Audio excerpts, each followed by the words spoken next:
Welcome to the Green Light Bar. This is the Playlisted Podcast. We've got a special guest tonight. Give it up, guys. Give it up for your host, though, Mr. Austin Burke. Here we go.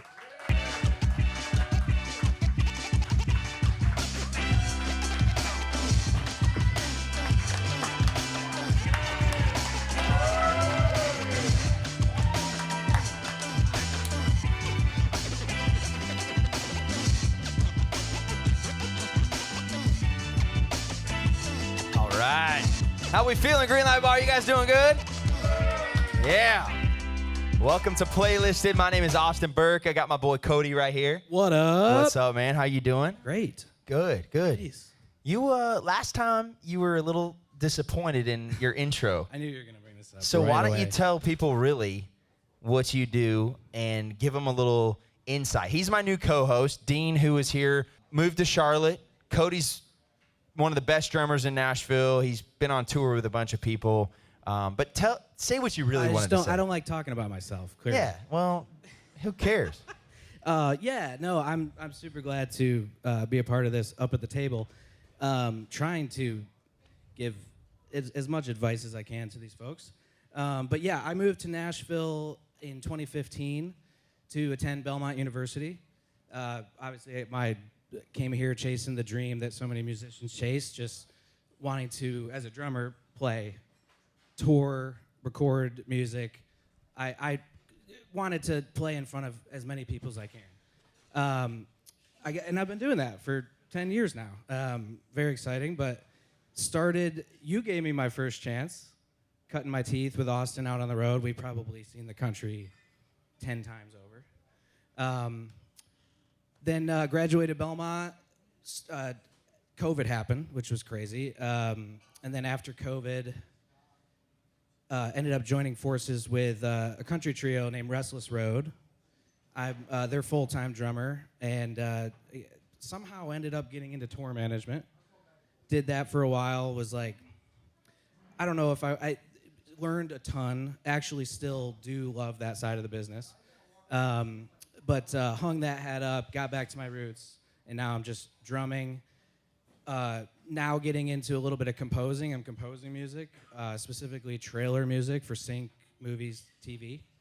But yeah, that's what I'm Cody's doing. a badass. He's also funny as shit. He's gonna bring a fun side to the show as well. So, anyways, I want to give a quick shout out to our sponsors before we started the show. I want to give a quick shout out to the Picker app. Miss Jenny was up here earlier. Picker has been a part of Playlisted since we started in January of this year.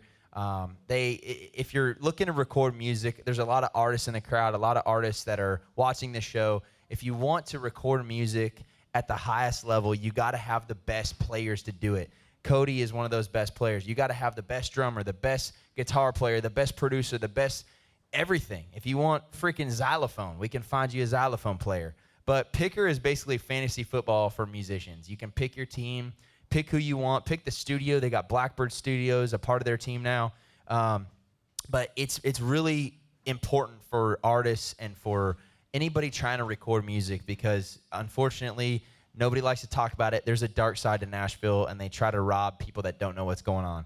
Picker will make sure that we vet everybody. They know that everybody's legitimate. There's a huge vetting process. That's a big part of the app. So be sure to download the Picker app and support them. They've been supporting this podcast from day one. I also want to give a big shout out to Pickers Vodka. We got $5 Pickers Vodka at the bar. They've been a big supporter of ours. Mr. Scott Borchetta bought Pickers Vodka, and we have people who make the A-list. If you make the A-list tonight, you crush it. You're going to hear the sound. Oh, yeah. We're now doing a show at Big Machine Distillery once a month for A-listers to perform in front of the Big Machine A&R staff. And I know that somebody from this show is going to get a record deal, and I'm super excited about that. So shout out to them. Get your vodka at the bar if you're 21 and up. All right. Well, we got a big show tonight. I'm not gonna lie to y'all. This is a big one. It's pretty cool from the start of this show and just hoping and dreaming that it became something. We got two people that are coming up here that they know their stuff. And if you're an artist and you want to learn and you want to get better, there's nobody better than these two sitting right here. They're some of the best in the game, absolute legends in Nashville. I need y'all to get real loud for Rodney Atkins and Rose Falcon!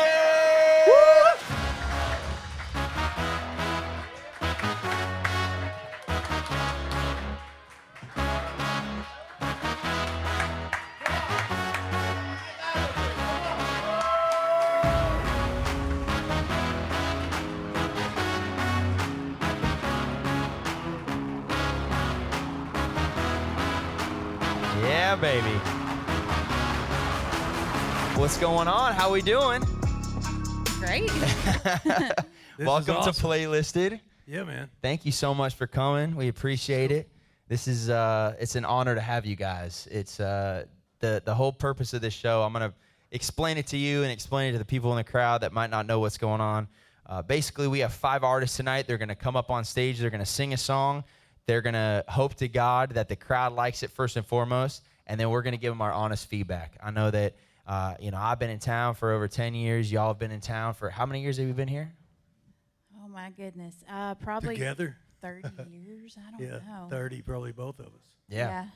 So to get this kind of insight is just invaluable. And I think one thing I've learned is the best artists, they take what you want. They're always trying to get better. They're always trying to get better. And if you're not trying to get better, you're just in the wrong business. And so to get feedback from y'all is invaluable. I want to first thank you for coming on here. We have not met. I've not met Rodney before, but I've written with Rose before. So I'm going to just take a second. I want y'all to introduce each other. I know it's a little weird to talk about yourselves, so why don't you introduce each other and talk a little bit about each other? All right. I took some notes because I don't usually get to introduce Rodney. But this is the man whose songs have become the soundtrack for everyday life, from watching you to going through hell. He's a storyteller, a hit maker, and one of the humble living legends of country music. He doesn't just sing about a way of life. He is exactly what you hear in his songs. We call him Daddy. This is Rodney Atkins. Yeah, come on. Thanks, Dave. Cody wants to know if he can call you Daddy too. Is that Yeah, okay? well, you can call him no. Daddy too. I did not say that. For tonight, Daddy. That works for me. I'll answer to it. Oh, okay. Well, in that case. So I get to introduce Rose. Yeah. Man, I've been lucky enough to be in the room writing songs with the best songwriters in the world. And I can say without a doubt, easily the most talented person I've ever written a song with is this girl right here. 'Cause she sees songs from every angle. She sees around corners, I say. She's an artist, she's a singer, she's a singer-songwriter. She makes every song better, whether she's singing on it or writing on it. And she's my best friend, mama of my boys. I say she's tougher than life and kinder than love. And my sweetheart, Miss Rose Falcon. Oh, man. Thanks, babe. Wow. Man. Y'all going to make us cry up here. Jeez. Facts. That is I love awesome. this And we guy. got your boys in the crowd tonight. Shout out to them. What are their Ryder, names Scouty, again? Eli. All of them. Yeah, man. Hey. What are their names again? That's Eli is the oldest one, and then Ryder's the second oldest one, and then Scouty's the baby. Man. That's so Spidey. cool. That's so cool. Yep. Well, it's going to be a good show tonight. Let's go ahead and get started. Let's get the first name from the hat and see how it goes. Drum roll, please. All right. We've got Country Kid Nico. All right. Country Kid Nico. Wait till you come see on up this little here. guy. Wait till you see. Wait. All right, as Nico gets on up here, I'm going to start with you, Rose. So you come from a music family. You signed your first record deal at 14. We got a young kid coming up here. I don't know how old he is. Tell us about that a little bit. Sure. Yeah. I mean, I think at the time when I signed my record deal, I probably had more opportunity than I did talent. And sometimes I wish that I took a little bit longer before I signed a record deal. But it did end up paying for me to be able to just write songs for a living. So that was cool. One thing that was wild is that I was on the Disney Channel because I wrote this song that was in this movie called Inspector Gadget 2, and it blew up for some reason. I was working at O'Charlie's, and so people would come into O'Charlie's. I had this big record deal, was on TV. but I was still working. And so people would be like, the kids would be like, Mom, I think this girl was on the Disney Channel. And the mom would be like, there's no freaking way. And I'd be like, yeah, that's the music business, right? Gosh, that is so cool. So, It's so crazy. You're 14, you sign a record deal. Was it a good record deal? It was a good record deal because it was before, this is going to age me, but before Napster and stuff. And that hit shortly, like in the middle of my record deal was when all that happened. So it was. And Sony, Columbia, it was a great label. And really, like I said, I was able to make enough money to where in the future, it took a long time, maybe about 10 years actually, I was able to then not work and just write songs and have a publishing deal. Where were you from, by the way? I was born in New York, but Okay. my dad's a songwriter, so we moved here when I was about 9. Oh, okay. Yeah. So you signed the deal here in Nashville. In New York, but yeah. Gotcha, lived in gotcha. Nashville. Okay. And Rodney, when did you sign your first record deal? Almost 30 years ago. Take the mic. Next year will be 30 years ago, 1996. Wow. Same label. I think I was recently told that George Strait and me are the only artists that have been on the same label for 30 years. That's incredible. It's crazy.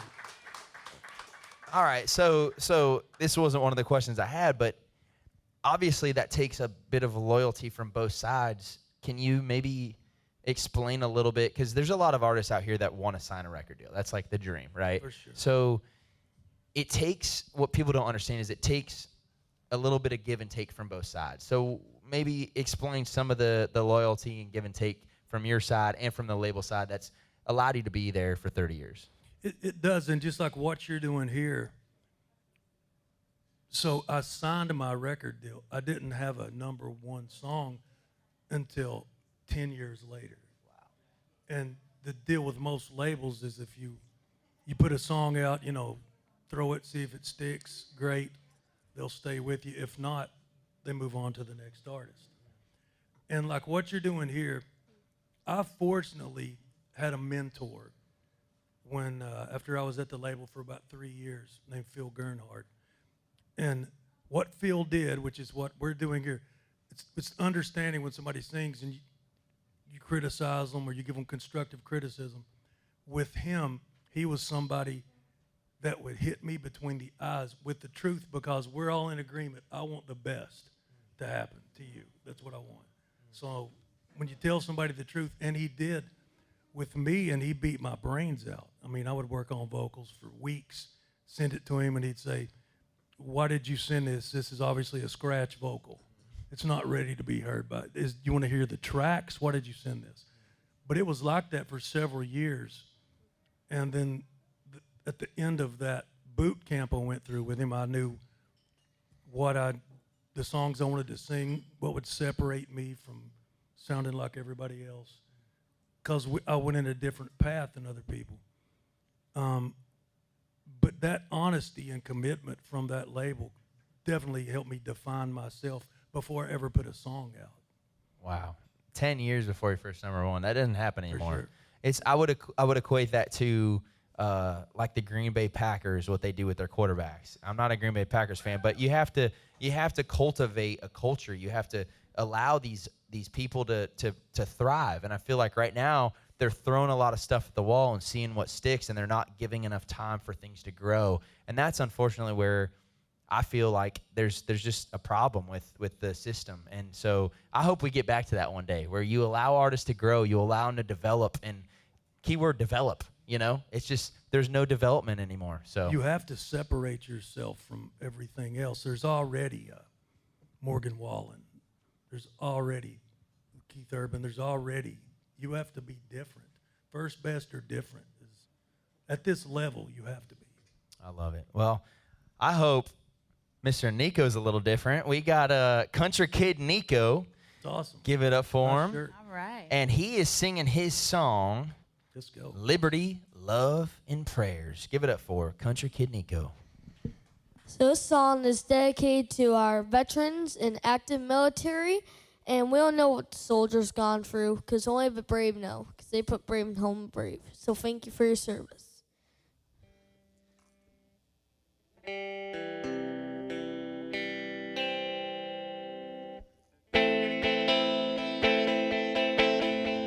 It's turned 18, there's a knock on the door. Say we need your son to serve in this war. Packed his bags, kissing mama goodbye. I'll see you soon, and please don't cry. Liberty, love, and prayers, patriotic snares, planes flying high in the sky, brave soldiers saying goodbye, keeping their faith as the days go by, a flag soaring high like an eagle in the sky, nothing but blood, sweat, and tears from the seasoned volunteers. Liberty, love, and prayers, patriotic snares, planes flying high in the sky, brave soldiers saying goodbye. Dog takes a uniform stationed overseas. Later he found himself on a beach in Normandy. Boat shells hitting the ground, moaning many with a sound. Liberty, love, and prayers, patriotic snares, planes flying high in the sky, brave soldiers saying goodbye. Military branches brave and died today. A 5-beach invasion underway. A victory in Europe on May 8th. Excited to get home and celebrate.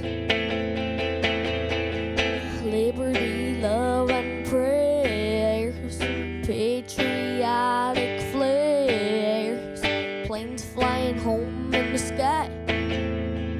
Soldier hugs a mom with tears in their eyes. Liberty, love, and prayers, patriotic flares, planes flying home in the sky. Soldier hugs a mom with tears in their eyes. Liberty, love, and prayers. All right, country kid Nico. Awesome. Thank Nico, you. where are you from, man? I'm from Michigan. From Michigan. Did you come down here just for the show? Well, actually, the Josie Music Awards and to go honky tonkin'. Nice. How are the Josie Music Awards? Well, very good, because I won an award. Nice. What'd you That's win? amazing. Best actor in a music video, and the music video was Wishing Well by Louis Lee. Wow, man. Congratulations. Congratulations. That's awesome. So where in Michigan do you live? I live by Port Huron, by Blue Water Bridge, they call it area. Okay. Very cool. And you're very patriotic, huh? You love this country? Amen, yes, sir. I love it. I love it, man. I got to say, when I have people come on the show, they were emailing back and forth, and I have never in my entire 350 people that have been on the show met a more respectful, kind, just even through an email. You're just a good person. And I don't know if that's you or your mom emailing me, but I think it's you. You're just a good kid, I can tell. Well, my mom's taught me well. Well, what's the baddest thing you've done? I know you got a little bad kid in you. What's the baddest thing you've done? Honestly, I do not know. Come on. You ever snuck some candy from your siblings, or you ever? It's only me, but nope. All right. What's something you ever talk back to your mom? Once. All right, that's pretty bad. That's pretty bad. Once. What? You need to teach my kids a lesson. Once or twice. So do you write your own music, or? Well, that one I wrote in like 30 minutes, but some are co-wrote by Greg Stryker. Okay, and how old are you? I am 11 years old. Gosh, that's awesome, man. I got to tell you, the nerve it takes to get up on here, we've had some big time people come up here, and they say that they've never been more nervous than playing on this stage for whatever reason. So congratulations on that. Thank you first so of all. much. I think this, man. I think the fact that you're playing on stage, you got the look, you got the guitar, you got all the tools you need, man. I think you just need to put them together. You need to keep grinding. It's if you want this to be a profession and you want to be like Mr. Rodney Atkins over here, one day looking back 30 years in the business, you got to work every single day. It is not a hobby. It is not something you do for fun. You got to love it with every bone in your body. You got to wake up and want to play that guitar. You got to want to learn how to sing better. You got to want to learn how to write better. You're always trying to get better. So my advice to you, man, is just keep going. Do not quit. You're 11 years old. You have everything ahead of you. Don't stop. Yes, sir. I love it. What about y'all? What do you think? You want to go first? I'll tell you what I love the most out of what you did. It's amazing that you're young and doing this, and you already get a whole lot of things. And one thing that I hate in songs are cliches. I think as a songwriter, our job is to create cliches and make your song special. And that had, I don't even know if it had any cliches in it. It was written well. And one thing I think that people miss also, country music is storytelling. And that's what you did. And the song lifted people up. I'm not a big love song kind of guy. I like life songs. So that's right up my alley. I think you're on track to really touch folks' lives, and that's the ultimate goal. Thank you It's so really much. cool. I have to just agree with that. And I'm just like, I'm a mom, you know, and I have my boys here. So I'm just blown away by your maturity, and you've got it all figured out. You got your look. I mean, that's half the battle here in Nashville is getting attention for, look at me. You know, when you walk in the room, somebody sees you and they're like, he's somebody. I mean, not a normal kid, right? Well, thanks very much, ma'am. Yeah, of course. And I mean, I also love that you're patriotic and you're passionate about it. I think that's amazing. So, gosh, I mean, the only thing I could say is I think it would do you it's so good for you to be in Nashville collaborating with some of the best people in the world in terms of writing songs. I think that you bring a lot to the table, and I think people could bring a lot to you. Thank you. My thing too, man. I got a question for you. What advice do you have to young kids your age? We live in a weird world where we're kind of divided right now as a country. Mm-hmm. To see a young man with pride for his country and pride for the USA, what advice do you have for a young kid on how to be proud of this country? Well, just look at the history of what we've gone through and our strength, because we've went through some rough times, but we've always had hope, freedom, and liberty in God. Amen. Leave it to an 11-year-old to bring us all together. And before I leave, I would love for you guys to sign my hat, actually. Okay. I have this, and I want to give y'all some. Oh, man. Well, you got to sign the hat? Okay. Well, Nico, you're a good kid, man. I wish nothing but the best for you. He's got some awesome guitar picks, too. We're going to pin this on the video. Yeah, absolutely. We got some guitar picks for you. Wow. Amazing. So, Nico, what can we look forward to for you, man? What's coming up next down the pipe for Mr. Nico? Well, I am releasing my song probably in 2 weeks or so. Okay. And, I'm going to be playing at a Rock for Tots in Michigan. Nice. And I did not mention this, but that song I just played for you, I got to play at Michigan's U.S. Army base for the 250th birthday of the Army and Marines. Nice, man. That's amazing. Very cool. Well, Thank you. You're a great kid. I wish you nothing but the best. Keep being proud of this country. Keep standing up for what you believe in. And keep writing from the heart. That's what it's all about. Yes, sir. Thank you. Thank you for being on the show. Give it up for country kid Nico. Yeah, baby. All right. Off with a start there. Thank y'all. Let's get, thank you, Nico. Appreciate you, man. Let's get the next name up here. You want to get it?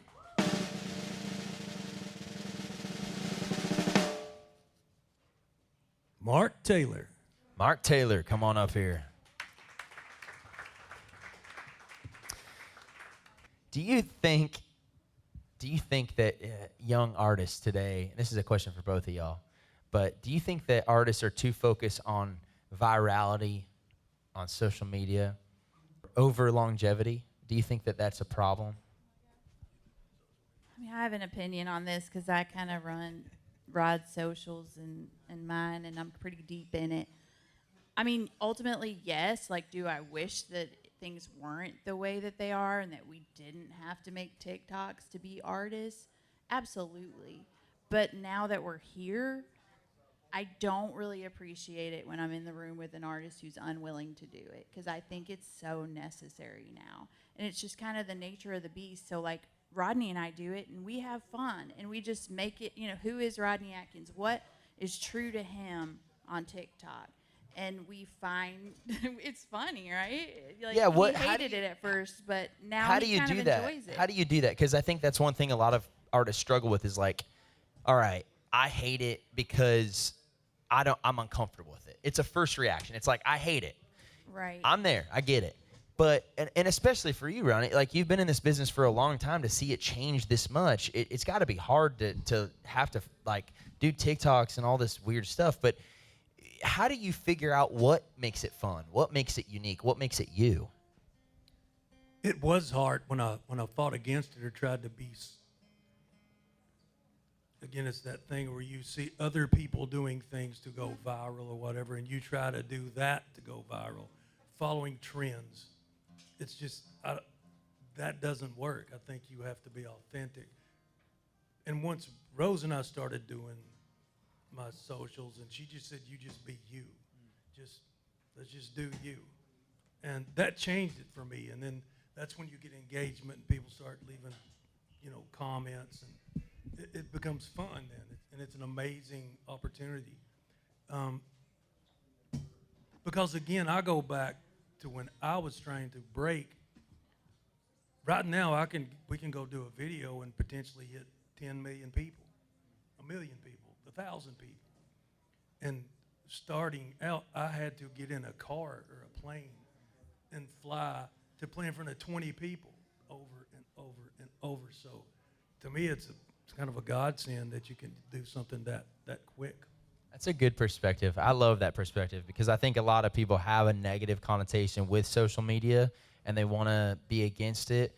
But you're right. I mean, I was lucky enough with Cody to be a part of that, where we would go and play the Saddlebags and play there's a place in Augusta, Georgia called the Country Club, and playing these dive bars to literally nobody, and hoping that one person would like you and bring back somebody else or a friend the next time you came.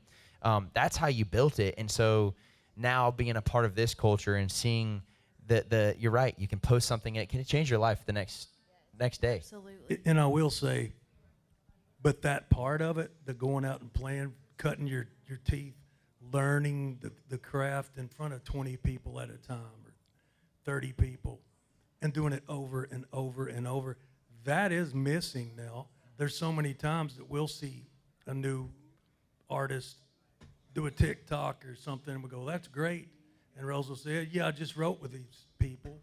They're playing downtown. Let's go see them. And you show up, and they know how to do something for 30 seconds. But the live show, they're missing that.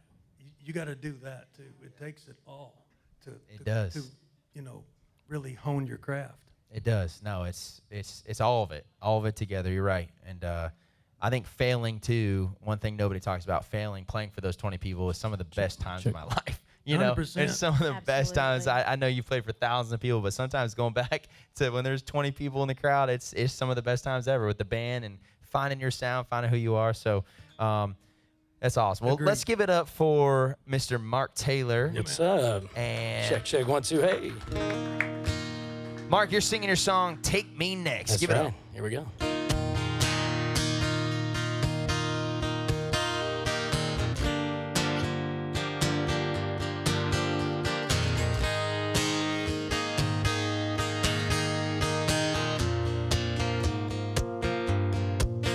Dear God, I got something on my heart. I'm scared. Every time she's in my arms, my fear is if the angels come to take her.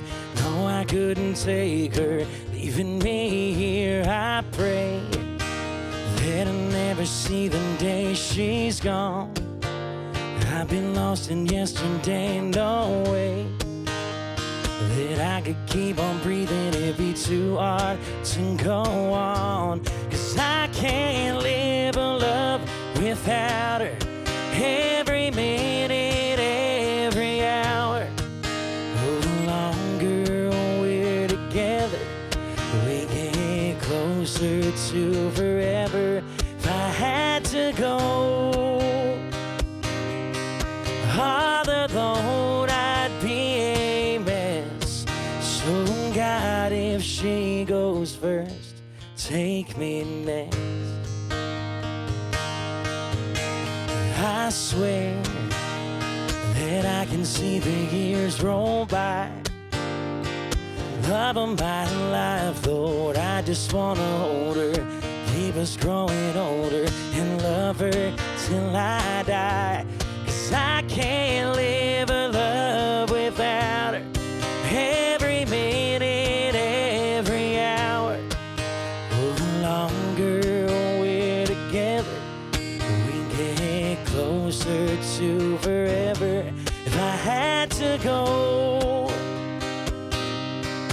all alone, I'd be a mess. So God, if she goes first, take me next to her, side by side, all the way to the other side. 'Cause I can't live a love without her.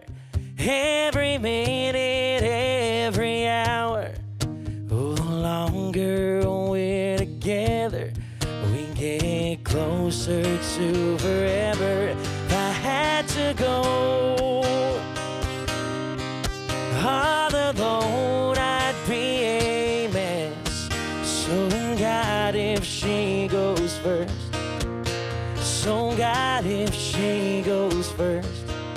So God, if she goes first, take me next. Yeah, thank you so much. Appreciate it. Yeah. Thank you.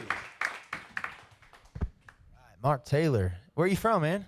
Baltimore, Maryland, originally. Very Yeah, cool. man. Very Yeah. cool. Tell us about that song. Who's it about?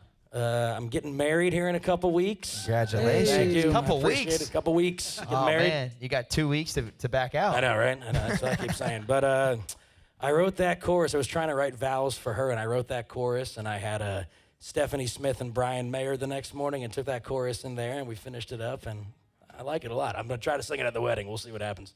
Very cool, man. Yeah. Very cool. I was singing it every time I got back to the chorus. Yeah. So catchy. Thank you. Thank Very you. catchy. Thank you. Yeah, absolutely. What'd y'all think? I was gonna say I was singing it by the end as well. So I mean, I think that's always a Thank good you. sign. And I mean, it was obvious to me that it was like a real, Yeah. well-crafted song. You wrote it with, two great Yeah. songwriters as well as yourself. you. I thought it was great. I mean, that's like what we do every Yeah. day. Like it was on par with anything that I appreciate we would it. write. It was awesome. Thank you.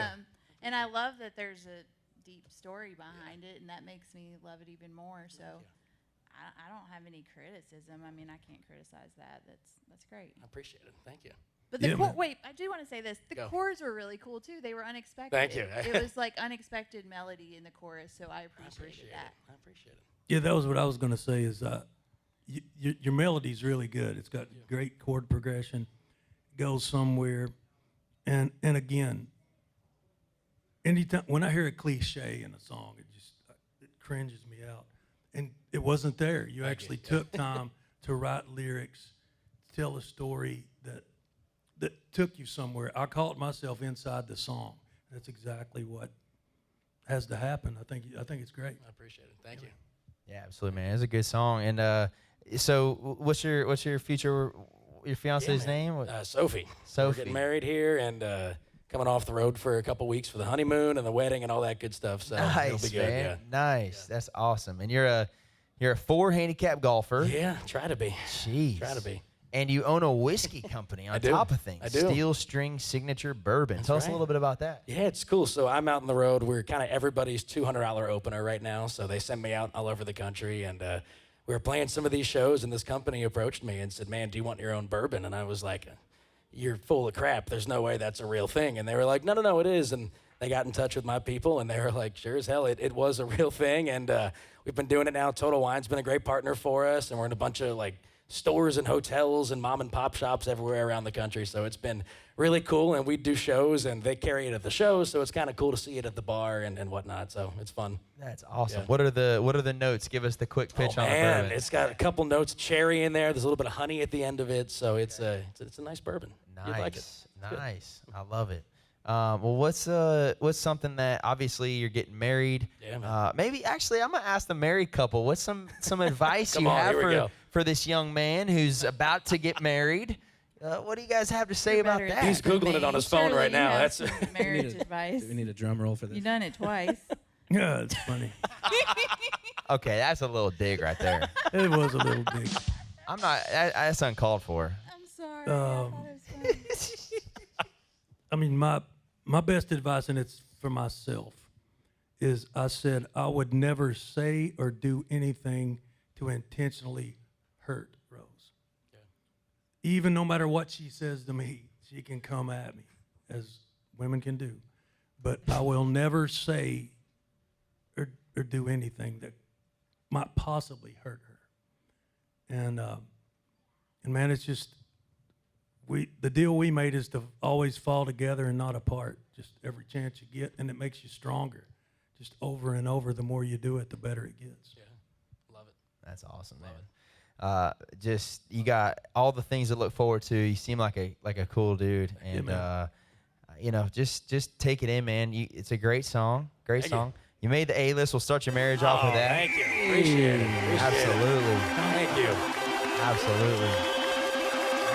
And man, wish you the best of luck. Would Appreciate love it. to hear some more. Do you have more music out? Or Yeah, absolutely. We some stuff on Spotify, Mark Taylor everywhere, and then we're getting ready to go cut a new record here soon. So I'm excited. Yeah. Awesome. Well, Mark Taylor, thank you so Thank much, you. man. Appreciate y'all for having me. Congratulations. Yeah, Nice thank to you. meet you, brother. Great to Give meet it up y'all. for Thank him.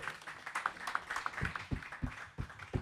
I needed to hear that advice. Yeah, yeah. Cody's getting married in 6 months now? Yeah, just under. Yeah. He outkicked his coverage. He's marrying a lawyer. That's smart. Everybody always leads with that. Smart He's just man. he's a little drummer boy marrying the lawyer. Christmas is coming up. You should be the little drummer boy. No, she was a vocalist at Belmont, so she gets it. Yeah. She's in the industry. So this is more of a personal question I have, Rodney, for you. I'm kind of going through this myself. You know, in country music, we're told to be honest and kind of write the truth and you know all these things. But you know, how have you had so much success through so many stages of life? Like you haven't just written songs that have been in a certain time period. You've grown and you've written songs in number ones in different areas of all types of areas of your life. Like how do you write music and stay current to where you are personally, and write just where you're at, I guess, is my question. I mean, I prefer hanging out with real people, and 'cause that's your inspiration, and and listening more than I talk, really. And I don't know, just I'd never chased trends. I've always tried to just find songs about real life and not, like I said, I don't do a lot of love songs. They're mostly life songs. And just staying true to that. I'd rather have a song that a group of people can sing along with you and not for a group of people to hear me sing a song. I love that. I love that. That's great advice. Well, let's get the next name out of here. We have a few more. All right, we've got Christy Krause. Yeah. Kirsty. I'm sorry, Kirsty. I messed Kirsty it up Krause. too. My mom's name is Christy, so it just in my head that looks like Christy, but it's Well, Kirsty. I can't read. But Yeah, no, you're good. So we wrote one of my favorite songs that I put know, out we were called just "Country Enough," and it was a song that I was kind of just pissed off at the time that we wrote. I'm from Arizona, and I never really felt respected in Nashville. I always felt like I had to be somebody I wasn't. When I told people I was from Arizona, they said, you got to lie about where you're from, and I never got that.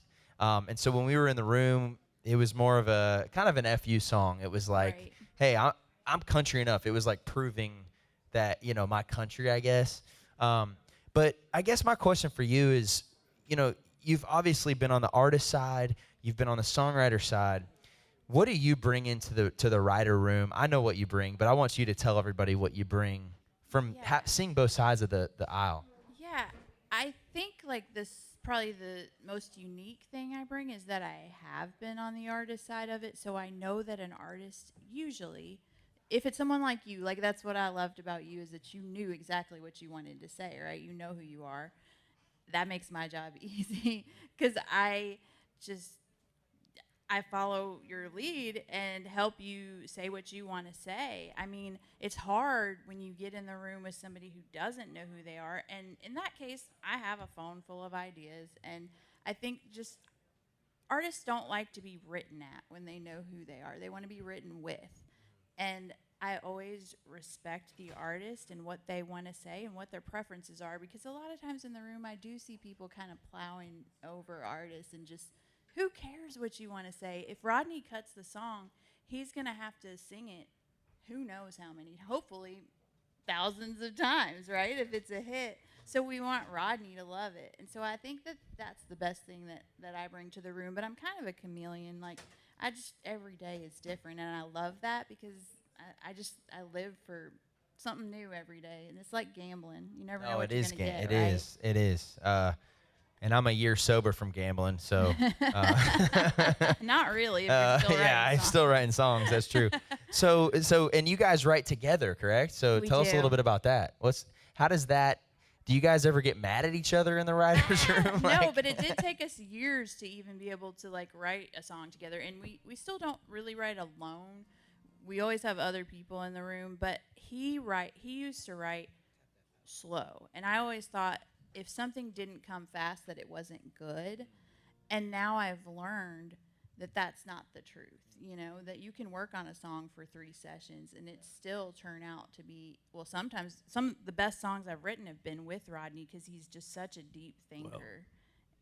Well, that says a lot. Yeah, when we first started writing songs, I thought we had to write the end-all, be-all, greatest love songs that have ever existed. And we'd start songs. We started 5 songs and never finished anything. And she said, we need to just finish a freaking song. We just need to, write something silly, but that's what we need to do. And then we started finding our groove. And it's an awesome experience now. It's great. She gets me. She helps drag things out of me. And Rose connects the dots in songs. She does so many things in a room that it's a blast to see her kind of orchestrate the whole thing together. That's awesome. Well, I think one thing to summarize this conversation that we've talked about before on the show is like, you got to find your team, you got to find your writers, you got to find your squad, and it's so important. And it's cool that y'all are married and you have your team as a couple. But I encourage artists out there that are here tonight and watching, just find your people. It doesn't have to be your wife or your husband. But find your people that are ride or die for you, that you know you can go in the writing room with and write a hit song because they believe in you, they trust you, they know that you got their blind side and vice versa. So that's cool. Being in the room with people you trust, and we're all here to write a great song. Nobody needs another song. There's plenty of songs. You need great songs. I love that. It's so true. You do. All right, Miss Kirsty. Is it Kirsty? Yeah, Kirsty. Kirsty. Y'all, you got it wrong. All like Kurstee would be the phonic spelling. Kirsty. Miss and it Kraus? Yep. What's that called? God. Phonic spelling? Yeah. Is that? I never knew what that was. You know when it's all spelled goofy and you're like, that's how you pronounce it? Yeah. Heck I yeah. just never knew there was a word for it. Well, give it up for Miss Kirsty Kraus singing her song, The Best of Me. Hey.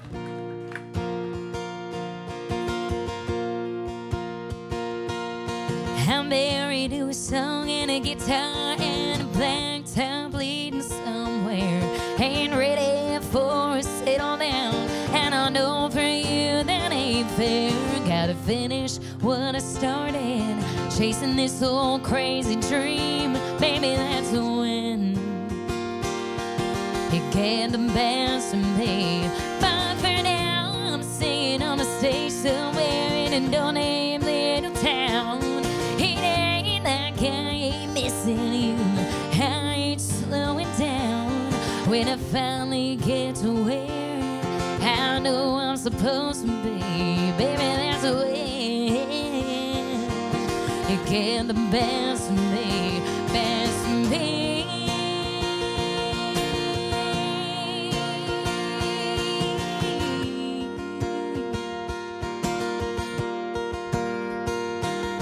I know you get a little sad each time my taillights leave this town, but they say I'm getting close, so I ain't slowing down.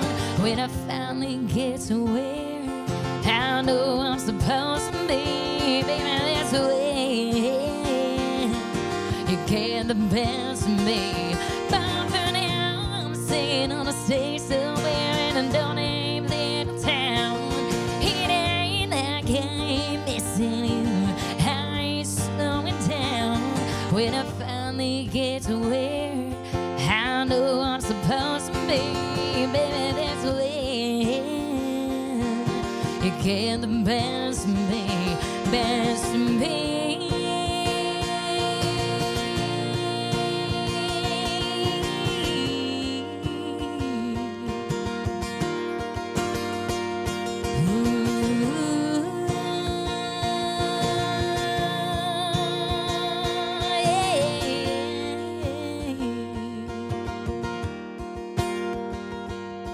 I'm married to a song and a guitar and a black top leading somewhere.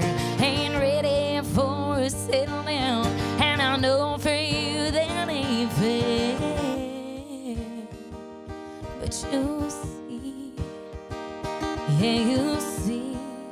You can't abandon me, abandon me.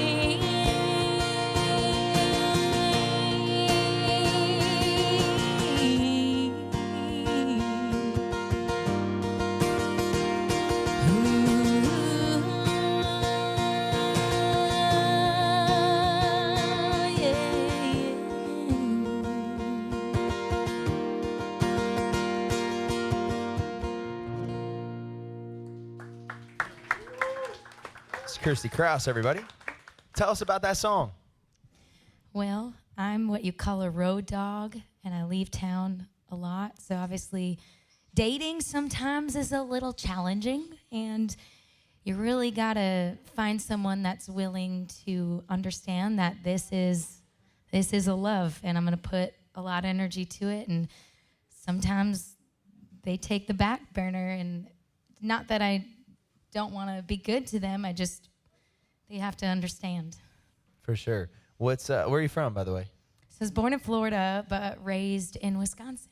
Okay. So you were talking cool. about the Packers, and I cheered. earlier. I Yeah, was yeah, like, yeah. And You don't then know you this. took a spin. You don't know this. I opened up for you in Wisconsin a couple of years ago. Yeah, where? Yeah. What venue? It was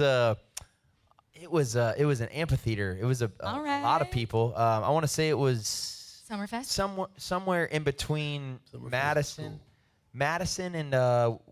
and in Alpine Valley? yeah. Were you at Alpine Valley? I think that, so. That place is so Sounds cool. familiar. I saw Jimmy Buffett there, and I was like, this place. I don't know. Dylan Schneider. You know Dylan Schneider? Yeah, Dylan Schneider played with us. Yeah, it was a good one. Wisconsin. Wisconsin's got some country people. I think do. Wisconsin's one of my favorite places to play. They sing the lyrics back, like as if you're in the UK. They sing it back to you. Yeah. It's so great. They have more festivals than any other state.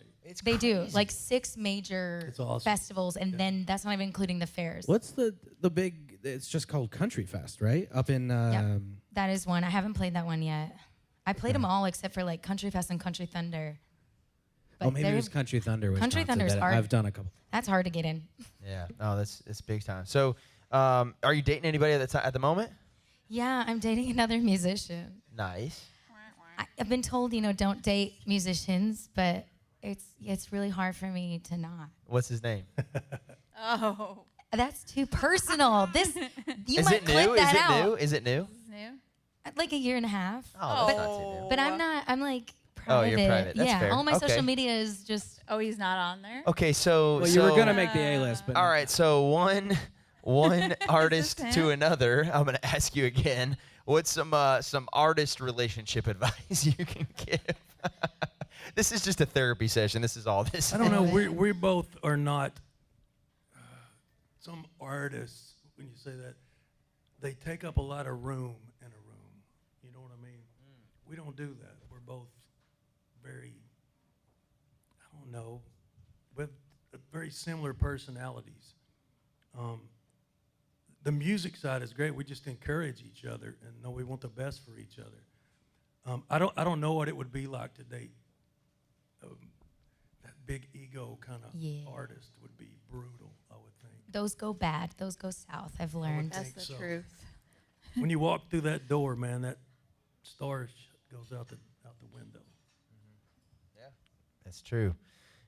Any advice from a female to a female? Dating an artist? I mean, yeah, I would just say, unless you find somebody real. First of all, I see both sides of it, because when I was getting married, I was engaged once before, and it was a guy that fixed garage doors, and I just had this thing in my head that I didn't want to marry someone who was going to be the same for the rest of their life. And I feel like musicians stay young because they grow and change all the time. And so, like, I love that part of it. But Rodney is such a unique artist in that I'm an introvert. I would say he's somewhat introverted, but obviously extroverted on stage. And so I'm so lucky in that regard, because, I mean, he really puts his family first, and he's not a look at me kind of guy everywhere we go all the time. And so that's so unique, and it's hard to speak to, because I have dated artists that were not that way, and it was not fun. Yeah. And so it's just person to person. I mean, you can't, like, categorize everybody. For sure. No, Pile, you know? I think if you both support each other, you know what I mean, and just lift each other up, that's what's best. So, all right, so you're a road dog. You said you're a road dog. Explain that a little bit. Where are you playing? What's some of the stuff you got going on? Oh, playing. I was going to say, to explain it, sometimes I don't go to the grocery store for a long time unless I'm in town for like 10 days. Then I'm like, yeah, I'm going to hit up Aldi's and Kroger and maybe even Costco and get all my stuff that I like. But I really frequent having that Florida connection and being born there only for a couple weeks. And then we moved back to the Midwest. I spend a lot of time in the Gulf. I spend a lot of time down there. And, you know, when you play shows down there, then you get offered more shows, and that's not a bad place to me to be with this weather going on. I'm not really here for it. Me neither. I can't wait. Like, I'm going down to the Frank Brown Songwriters Festival, and I was just down in that area for a different festival. So I'm That's a good one. grateful for that area That's a good that one. exists. Yeah, that's one of the good festivals. That was one of the my first first places I time. played. Yeah, it's your first time? Yes. You're gonna love it. It's a great Cool. festival. Yeah, I mean, I would say, like, from a song point of view, I think it was cool, like, to hear about just the struggles of. I related to it, like, being an artist, of just hearing the struggles and trying to deal with that. You know, I kind of thought about my wife and just being on the road and how hard it is being away from my kids and that kind of thing. So I would just say continue to write songs that are true to you. And obviously that's something you're going through, being an artist, dating, trying to find that whole how it works. But just keep writing the truth. You know, that's kind of my advice. What about y'all? Do you have any advice for her? You can be hard on me.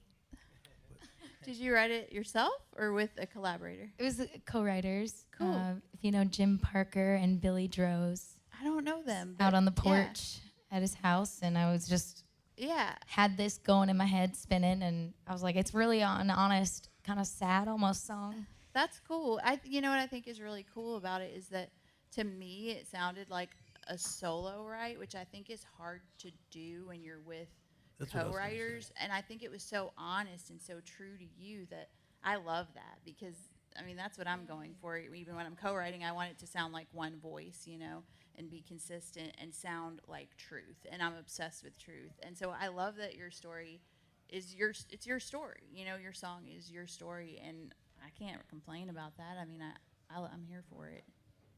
So it's called The Best Me. I just want to. Yeah, the best of me. Best of me. Got it. Yeah, I was going to say the same thing. it felt like the truth. You were just telling the truth, and there's nothing. You weren't trying to really be, look how clever I am. It was more about telling the truth. And that's what I think separates singers from people that just remain dreamers, is writing those kind of a song. And you got lost in the song and just, I don't mean that in a bad way. I mean, you were just in it.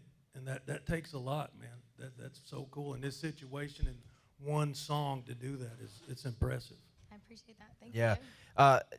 Two questions for you, or one thing that I want advice I have is I just had a little bit of trouble understanding some of the words. So just, it's something I struggle with. Just work on your diction a little bit. I think it's so easy to like get caught up in the melody, but just really make sure, because what you have to say matters. So make sure that what you're saying is said with matter, right? Yeah. So that's my first piece of advice. And then also, I think, I was going to ask you about this. You said that you're big into supernatural and energy shifting. What is that? Is that like witch shit or? Sorry, your kids are here. So it's Halloween. I don't know if you've ever heard of a Kundalini awakening. No. It's like a. Did you I say? said, Oh, by God. No. I know. D- I had explain. a friend that said it was a cuckoo awakening, and she was laughing at me. But really, I've been focusing a lot this last year and a half just on a lot of personal growth, and almost even the past 6 months, like slowed down right so I can focus and lean into my faith and lean into what I believe. But I can walk into a room and feel other people's energies. I'm definitely a feeler. Yeah. As musicians, that's helpful, but it's a lot sometimes. And sometimes you have to block what you're feeling, and you're like, that's not for me to grab. So it's something that it's a blessing and a curse. My sister-in-law is. She's into it. Oh God, she can feel the energy you bring into the room. What is the difference between? What do you think is going on? I guess up here with It's when Austin.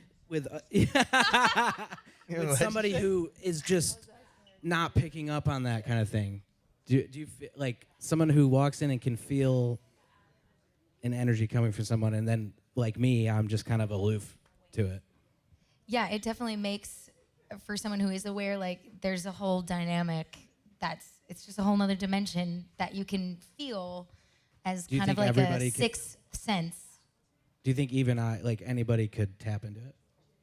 I think, yeah, if you do, how do I say this? I don't want to say growth, but like enough like personal space, and it's like a spiritual journey. I don't know if everyone has like that is their per se gift. I think everyone has a different thing that they are born with. But I think it is something that you can learn as well.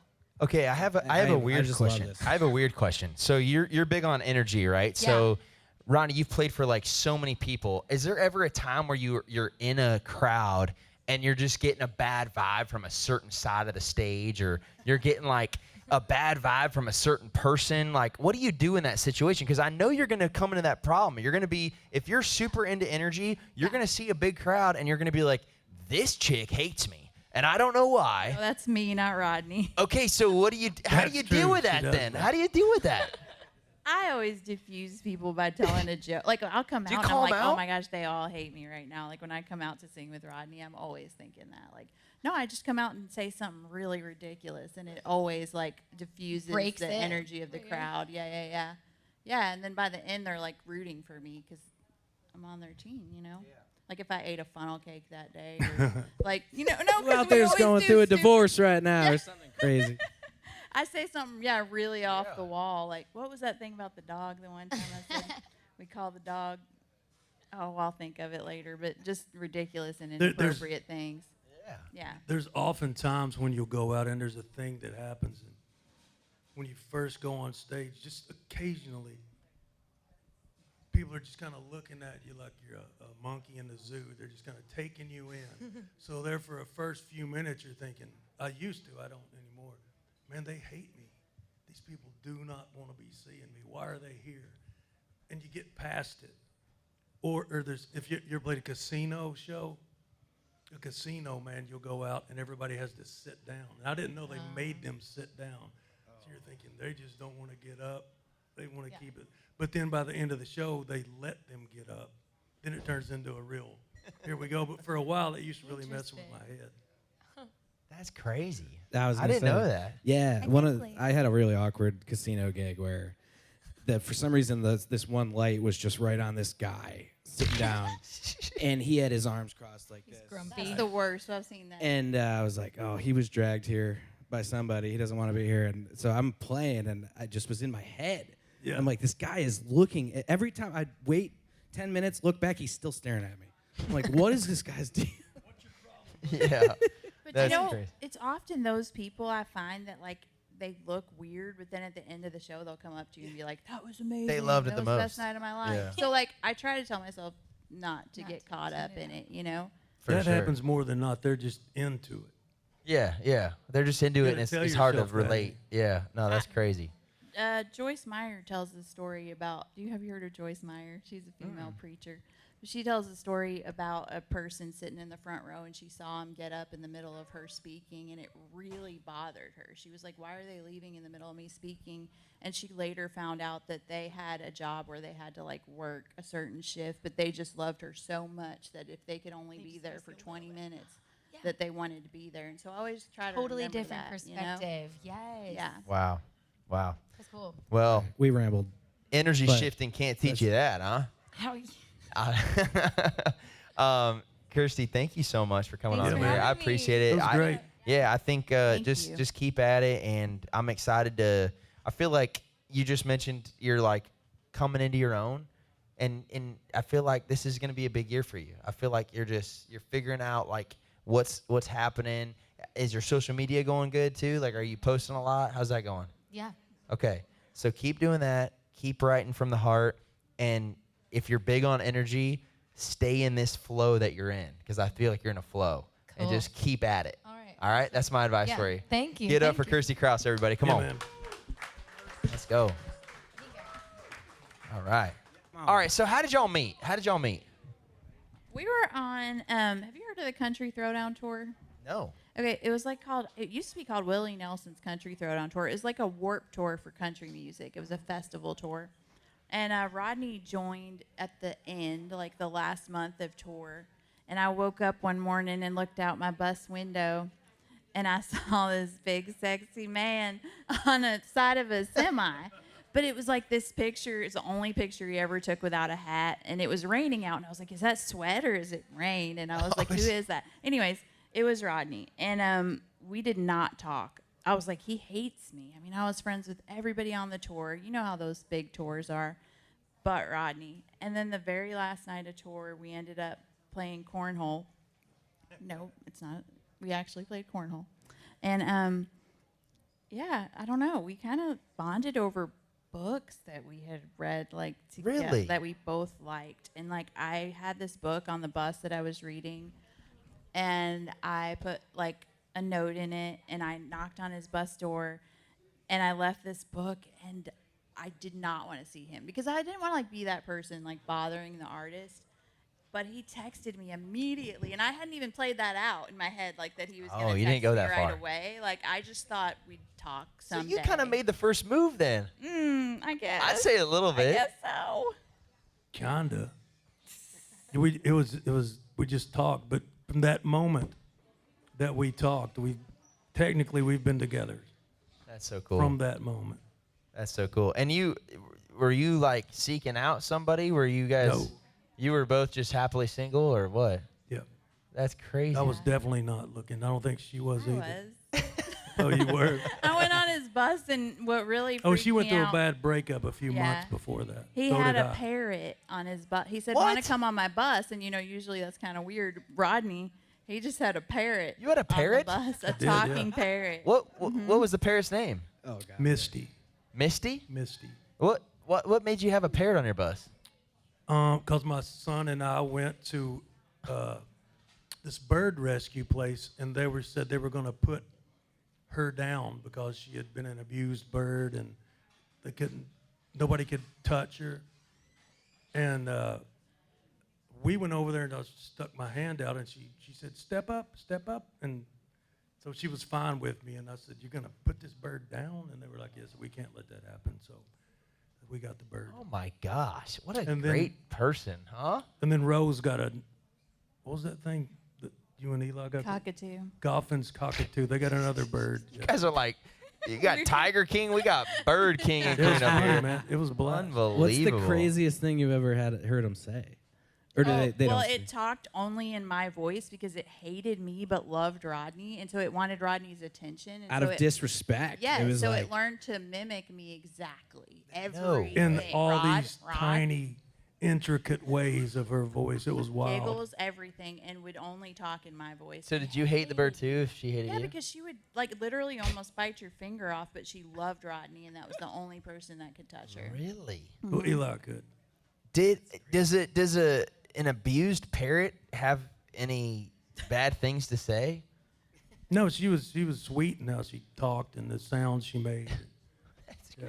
She just was a troubled bird. Misty. Oh my I gosh. can't even get the guys to let me bring out my dog for a weekend. Maybe if I Yeah. get a parrot. Yeah, that's crazy. Yeah. Let's get the next name out of here. Come Crazy on. days. Misty Taco. Adam Paul. All right. Let's go. Adam, come on up here. All right. So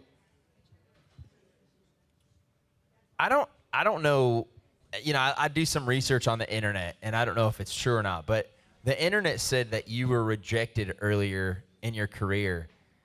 Can you talk a little bit about how that rejection drove you to the success you have today?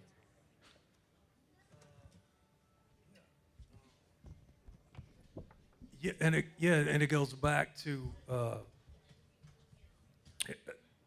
mean, initially I was turned down by I guess every label in town at one point.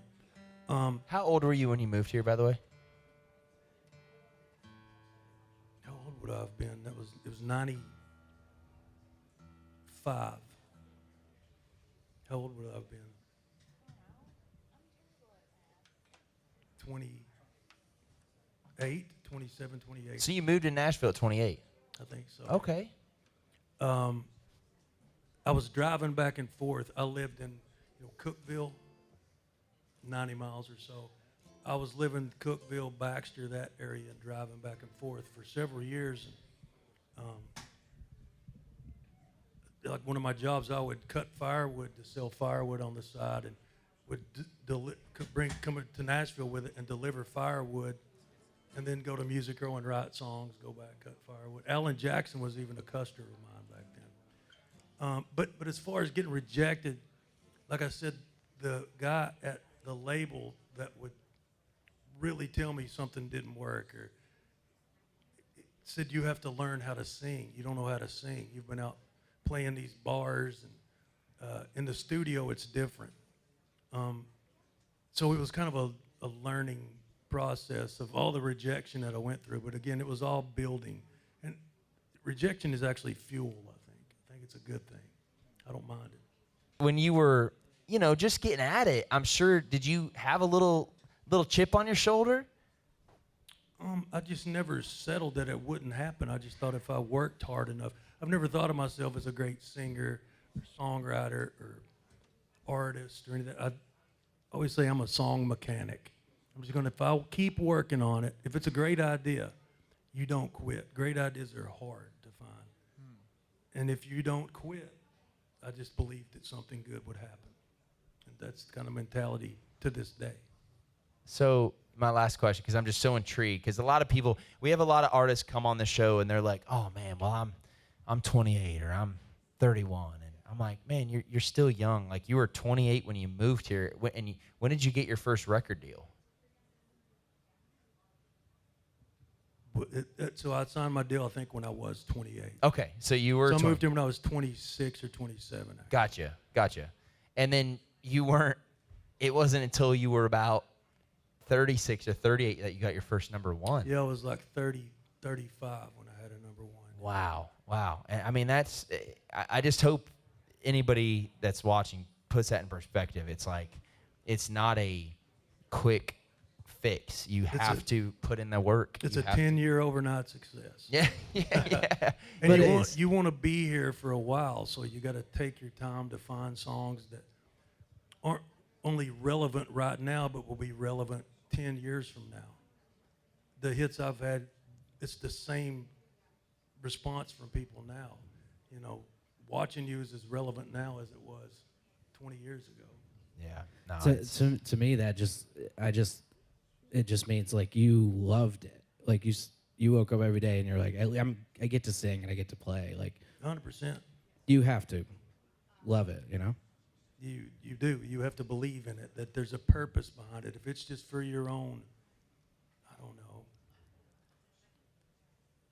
I just believe songs can make a difference in people's lives. They can actually serve a purpose. They're not just ear candy, goes in one ear and you forget it 2 weeks later. There's a lot of #1 songs that people can't remember the next week. Yeah. And I think if you find songs like that are real, speaking to people's songs, it's a higher calling. It is. It is. It's really cool. And we're lucky to have you here today. So thank you. Appreciate that. Adam, you ready?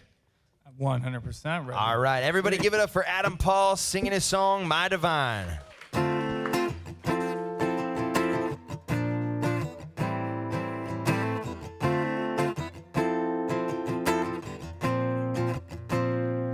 When I imagine you, heaven is all that I can see. And then I know it's true, and that was something meant to be.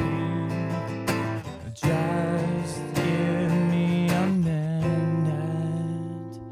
and come over here, stay with me. Your smile looks right back at me. We're meant to be, so it seems you're my divine. I believe you're gonna shine diamondly. We'll be defined like we see. I'll be right here, talk to me. You're my divine, I believe. You're my divine.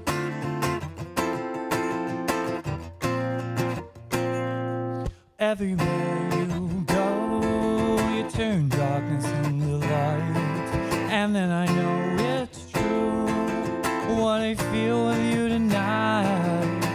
No, I can't stop thinking I want you to hold me. So please just come over here, stay with me. Your smile looks right back at me. We're meant to be, so it seems you're my divine. I believe you're gonna shine diamondly. We'll be defined like we see. I'll be right here, talk to me. You're my divine. I believe that you are my divine.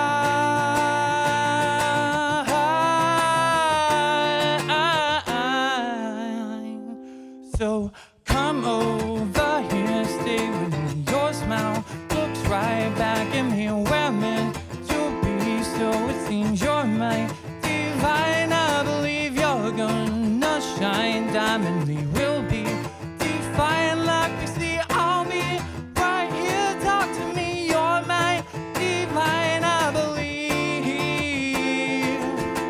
you're my divine. You're my divine. You're my divine. You're my divine. I believe. Adam Paul, everybody. All right, Adam, where are you from, man? I'm from Miami, Florida. Nice, nice. How long you been in Nashville? Are you from Nashville or I not just from moved. Nashville? Yeah, I just moved here 4 months ago. Okay. In June. Nice. How you like it so far? I love it. It's Very. unbelievable. It's everything that I thought it would be and then some. Nice. What's different between Nashville and Miami music scene? A lot. There's a lot less reggaeton here. There's a lot more country music. There's a lot more actual instruments being played. There's a lot. There's definitely some DJs around here, which is cool. You know, you got the DJs need some love too. But yeah, there's just so many more places to play. There's so many more places to network and meet other musicians. And I think that people just appreciate live music here a lot more. For sure. Would you say you're more of a songwriter or an artist, or what's kind of your dream? If you could look back 10 years from now, what's your dream? That's a great question, because it's definitely changed over the last 10 years. And I don't know if any of you guys have ever felt that, like your goals kind of start changing over time. But I mean, ideally, I think of myself as an artist, but I love writing songs. I mainly, for a long time, was just a guitar player. I've only really started writing songs about 3 years ago, I would say. And it's only since then I started actually believing in myself that's something that I could actually do. I think before that, I never even thought it was something that I could do. Yeah, so what, did you write that song by yourself, or? Yeah. What's kind of the story behind that song? Well, that song is about my wife, and because I feel like she was sent by God to me. So I kind of thought about that, and I just thought about how divine she is, and like a diamond, and how much joy she brings to my life, and how I wouldn't be doing any of the things I do today if it wasn't for her being in my life. And I'm sorry, you said you did write it by yourself? Yes. Okay, cool. Yeah, man. I've actually never written a song with anyone else yet. Oh, really? You've never co-written? Nope. Okay. Hopefully I'm looking to change that soon down here in Nashville. Yeah, no, I think when you're in Nashville a little bit, you will. It's just inevitable. It's going to happen. Yeah, man. I mean, I would say I thought the guitar playing was really good. I think you're a great guitar player. And I think, you know, you're new and you're fresh, and you gotta work on your vocals a little bit, man. I think that's kind of the main thing, is a little bit pitchy. But as far as like, that doesn't mean a whole lot, because I think anybody can get better. Like when I first started, I was ass. I was terrible. It was so bad. And so it's like, you just have to keep going and keep pushing and keep trying to get better. And if you have that mindset, it'll take you a long way. I think right now, I think you're not competitive with some of the other artists you're competing against, but that doesn't mean you can't get there. That's my advice. What do you guys think? I thought it had a cool kind of pop, catchy vibe to it. I could hear something like that in Netflix movie, or that's a placement kind of song where every song has to find a home.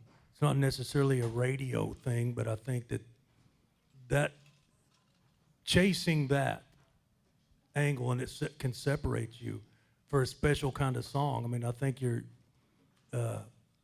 rhythm, just the melody, that really has potential to find a home, and that's what you're trying to do with a song. I have questions. Do you do socials? Like, do you post that on socials and stuff? Yeah. Do you produce your music, or do you just like do acoustic on your socials and stuff? Yeah, I produce it. That song is out on Spotify. I'm so curious to hear it, because do you consider it country? No. Okay. Yeah, I'm not Okay, definitely good. not. No, that like reframes it for me, because it's definitely not like your typical like writer's night country song, but I hear it produced as like in something that could be like a sound on TikTok or something. I mean, I think it was catchy, and it had like a Maroon 5 kind of feel in a way to me. I thought it was cool. I also think though, like if I'm giving advice, would be your guitar playing is so strong that I do think you're valuable in rooms in Nashville, and I think that would be like your strong point as a co-writer. I think that would be super cool, just because most of that's a lie. I was gonna say most of what's getting written is country music, but I don't know. I mean, I guess there are some pop camps. It's harder to get into the pop camps, it seems like, than it is to the country rooms. Yeah. But I thought it was cool, and I was singing along by the end, and I just want to hear the produced version, because I feel like something like that does need production more than being like something you'd play at the Bluebird or something. You know what I mean? Totally. I think it's dope. And again, man, I think just being who you are, like Rose kind of mentioned, bringing your guitar playing into a room, being authentic to yourself, not being, and by the way, I've mentioned this a million times, this is not a country music show, this is just a music show, and so I love hearing that type of music, and I did, dude, I heard the Miami, like I heard your influences in that song, and that was dope. Who are some of your influences? Who are some people that you look up to? Man, I mean, the Beatles, #1, first and foremost. Coldplay, Nirvana, I love them. I definitely, I guess I'm a little out of place with I'm not country at all. No, you're not out of place at all. Totally You're not, fine. Not on this You're show. not out of place. No. This is Cool. this is again, man. I told like this is not a country music show. This is a music show, and you are right where you're supposed to be. I think if you moved to Nashville and you have that dream, you have that spark. Like Nashville has a funny way of sorting people out where you're supposed to be, and it's like, you know, everybody moves here to be an artist and be at the top of the charts, but I think you'll kind of find your way, and maybe that'll happen. Maybe it won't, but whatever it is, you're where you're supposed to be, and you got to just trust that process and just believe in it. Rodney mentioned it earlier, like you got to cash that check for 10 years. You got to know that you're going to be here for 10 years and go all in and just be you. Don't try to be anybody else, but be here with a mentality of I'm going to be here for 10 years. I'm going to give it everything I can. And I think this town will pay you dividends on that. In an industry that's like cashing in on authenticity right now. That's what you have to do. Like put that Cuban influence into that and just keep in that lane. People will gravitate towards it, I think. For sure. Anything else you guys have to say? No, like I said, I think that style is there's a home for that. It reminded me of that. Matchbox 20, Rob, what's his name? Rob Thomas. Yeah, and the guitar player, Santana, that kind of, what was that called? Smooth, I think. Smooth, yeah, it had that vibe. Yeah, dude, go for that. Just, be authentic to you and be true to you. I love it. Did we cover that one time? Maybe. Yeah, I think we did. Probably. It's killer. Hell yeah. Well, Adam Paul, thank you, man. Appreciate you for being on here. Give it up for him. Absolutely. I probably should have mentioned this earlier, but we do have a bucket right there at that table. Mikey's going to hold up the bucket. If there's anybody that wants to put their name in the bucket, we're going to call a name out of the bucket tonight. I think I already saw some people. From the crowd, you got to put your name in there. Whew. It's risky. Next year, season 2 of the show, it's going to be nothing but bucket pulls. So people are going to show up to the venue, put their name in the bucket. It's going to be risky. So gotta say that. Let's get the last name out of the hat before we get to that.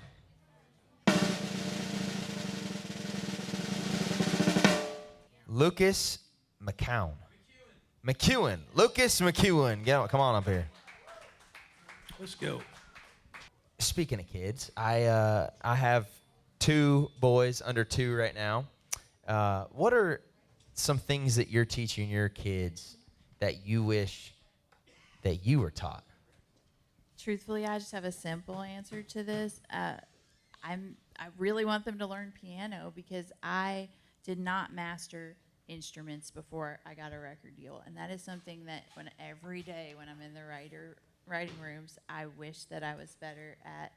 I play guitar, but I wish I was better, and I wish that I could play piano. And I mean, I'm just teaching them generally to have a lot of skills and to be well-rounded. And my dad raised me as a single parent, and so really all we did was music all the time. And so that's just, all I knew how to do when I became an adult was music. That's it. No other skills at all. Wow. I don't know about that. Literally. And so I just try to teach them all kinds of different things. Anything they show a tiny bit of interest in, I try to encourage them, to chase that down, whether it's sports or art or playing an instrument, anything. They want to try dance, I'll put them in a class. They usually end up hating it and not following through. But I want them to try a bunch of different things because I want them to be well-rounded. I love that. Yeah. What about you, Ronnie? What are you teaching your kids that you wish you were taught? How do I put it? I believe in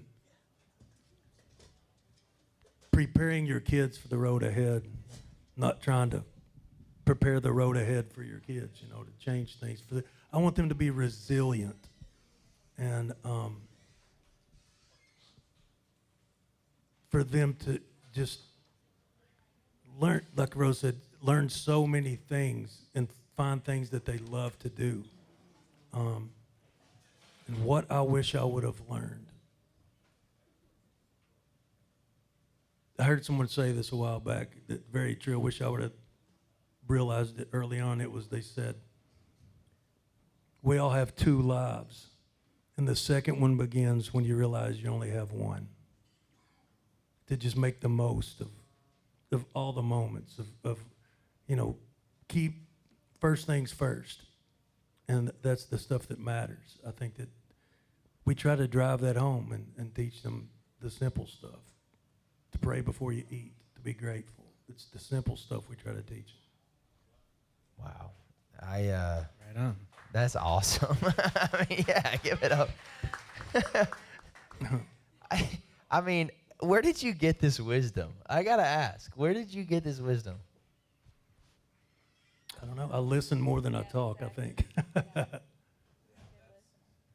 love it. Yeah, it's, I don't know. I feel like we're just, not to be like political or weird, but it's just such a weird time in the world right now. And I feel like there's just no normalcy. And so being able to sit here and talk with y'all, it just is so, and seeing young Nico, it like gives me hope for my young boys. Like, this is not a bad world. Like, we wake up every day and we're told like, man, life is hard. Life is negative. It's all these bad things, bad news all the time. But like, sitting here and actually talking with people, you realize there's a lot of good people. There's a lot of people that are trying hard. There's a lot of people that love this country. There's a lot of people that just want to do good. It's not all bad. And so, I don't know. Thank you guys for just being positive lights in the world, thanks really. for having us, man. There are good people. I think there's more good than bad. Thank goodness. Yeah, I love it. I love it. Well, all right. We got our last hat pull of the night. All right, everybody give it up for Lucas McEwen singing his song, Golden Coast. Well, I had charm and a good woman sitting on my arm. And we had fun till I got laid off in Galveston. She left me in the night. She knew it wasn't right, but she'd found another love in Frisco Bay. But I'm heading to the Golden coast is where I wanna be when I get the girl of my dreams. Yes, I'll cross that gateway to San Francisco, where they've got that grooving disco. I'll dance with my baby by the bay. Well, I hadn't been good so far till I walked into a bar and a man said, boy, you know you can't play here. You better get yourself a one-way ticket, and had you had the brains to quit it, you'd gone home to Galveston. But I'm heading to the Golden coast is where I wanna be when I get the job of my dreams. Yes, I'll play away my blues in some brand new saddle shoes, and I'll dance with my baby by the bay.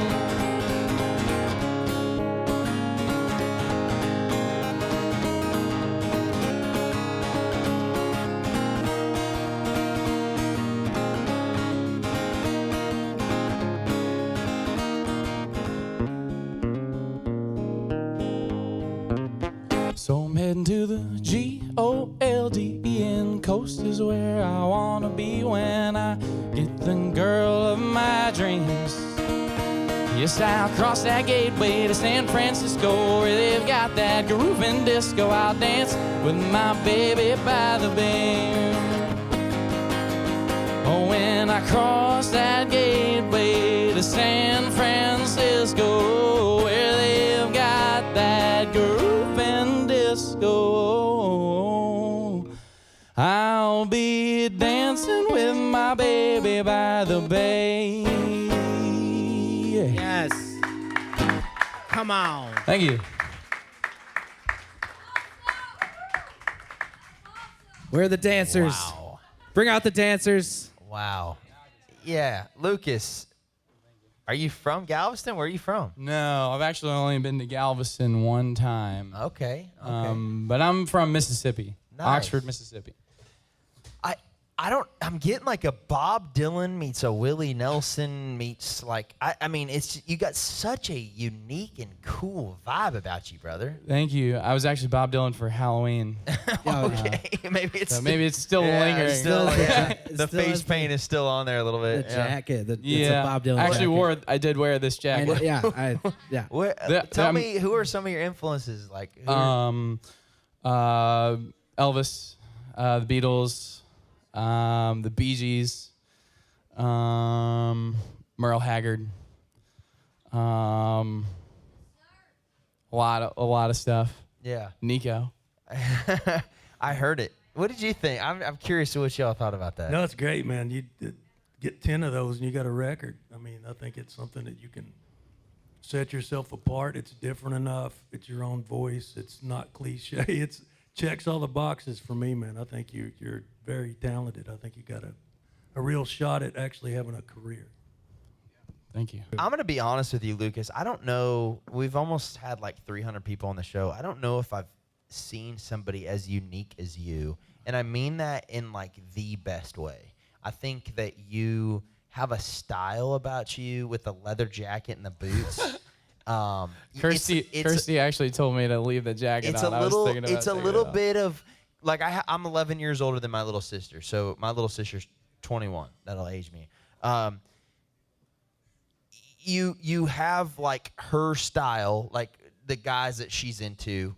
You have that style, but then you have an old voice, an old soul. So it like for the guys like us that like I can get behind that voice. I can get behind what you're saying because I've heard Willie Nelson sing like that. I've heard Merle Haggard sing like that.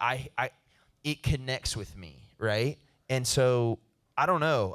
It's a very weird thing that you do that is really cool. And I mean that in like the best way. I think you're just super unique. I'm super excited for you, man. A-list. Yeah. 100%. 100%. Come on, Cody.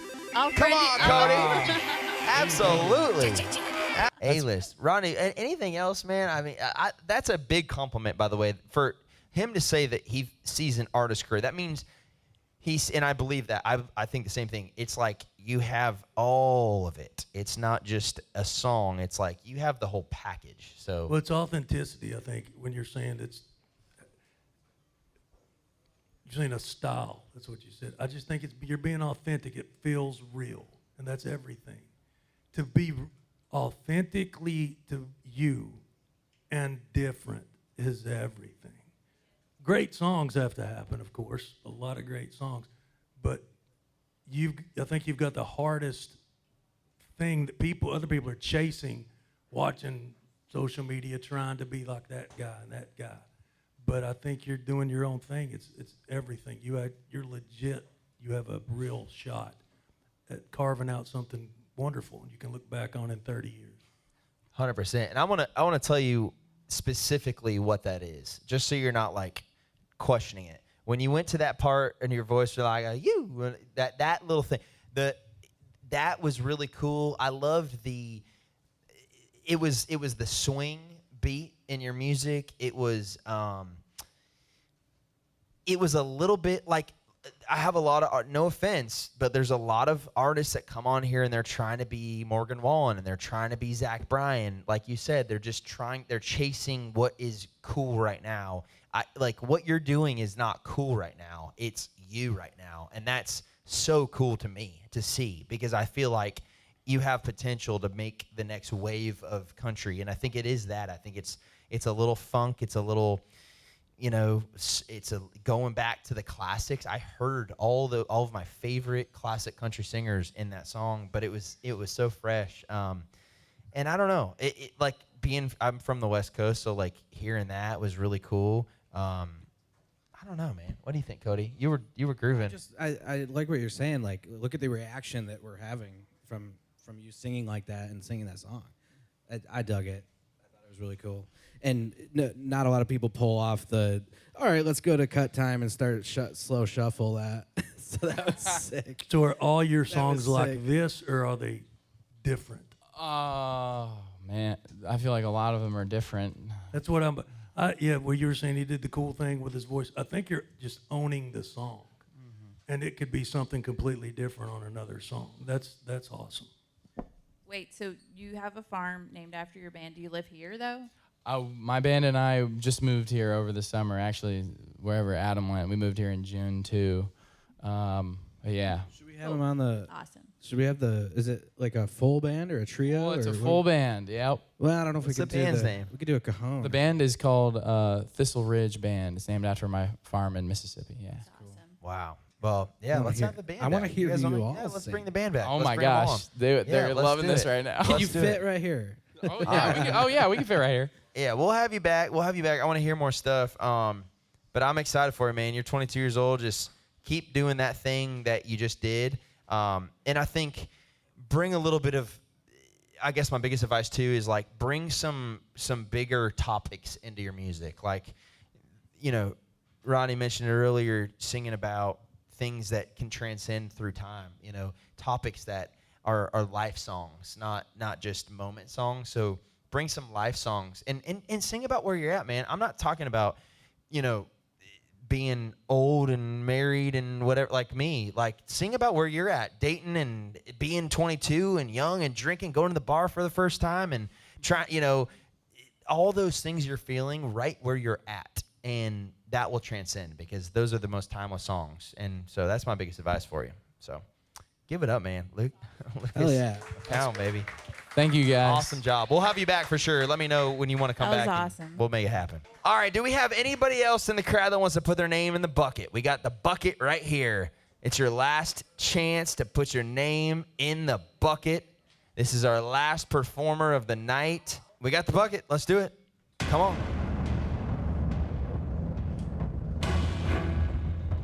All right. We got some names in here. Let's do it.